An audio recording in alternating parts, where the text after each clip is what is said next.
Buongiorno a tutti amici e ben ritrovati in questo nuovo video. Oggi prepariamo un grande classico della cucina italiana, il gâteau di patate.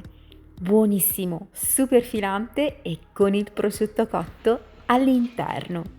Cominciamo con la preparazione delle patate. Le sbucciamo, le sciacquiamo sotto acqua fredda e le facciamo cuocere con il sale per almeno mezz'ora fino a che le patate diventeranno morbide. Le andiamo a schiacciare, inseriamo il burro quando ancora sono calde.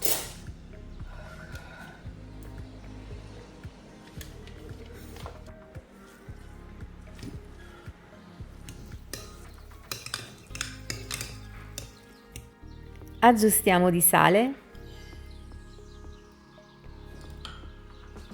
e vi suggerisco di assaggiare per vedere se ce ne vuole ancora un pizzico. A questo punto aggiungiamo un bicchiere di latte,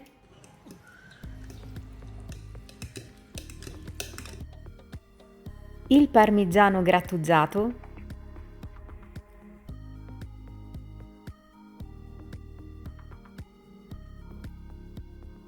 due uova intere,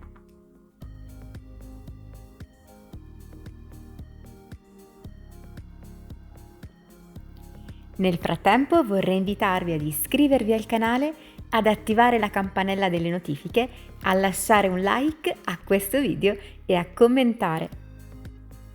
Se vi fa piacere potete condividere questa ricetta con i vostri amici cliccando sul pulsante condividi. Una bella macinata di pepe nero e di noce moscata per dare un profumo incredibile al nostro gâteau.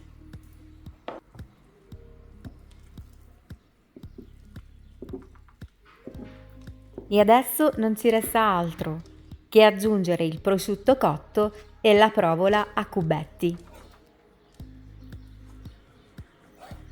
Se vi fa piacere potete iscrivervi anche alle mie pagine Facebook, Instagram e TikTok. Mi trovate sempre sotto il nome di Francesca Chef. Vi lascio i link in descrizione giù nel box informazioni. Come formaggio filante potete utilizzare il vostro preferito. Io sto utilizzando una semplicissima provola. Ciò che non vi consiglio è naturalmente la mozzarella perché tende a rilasciare troppa acqua.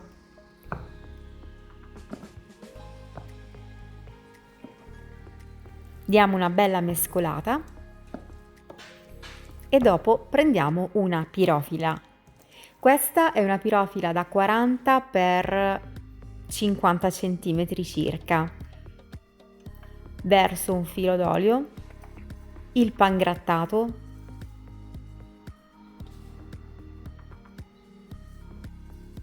e dopo tutto il nostro impasto all'interno.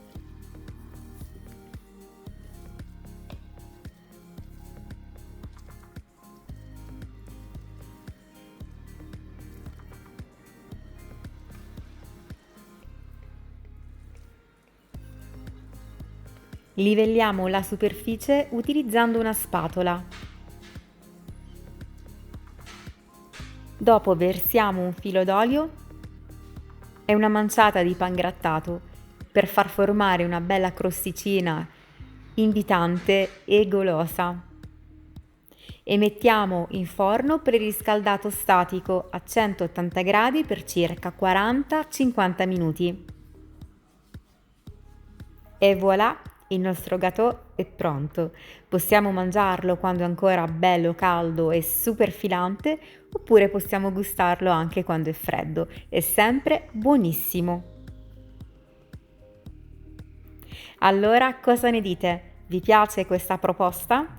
Spero tanto di sì, fatemelo sapere qua giù nei commenti. Ricordate che la vostra interazione è davvero molto importante per me, quindi il vostro like, il vostro commento e soprattutto se volete condividere il video con i vostri amici aiuterete tantissimo il mio canale a crescere e a migliorare.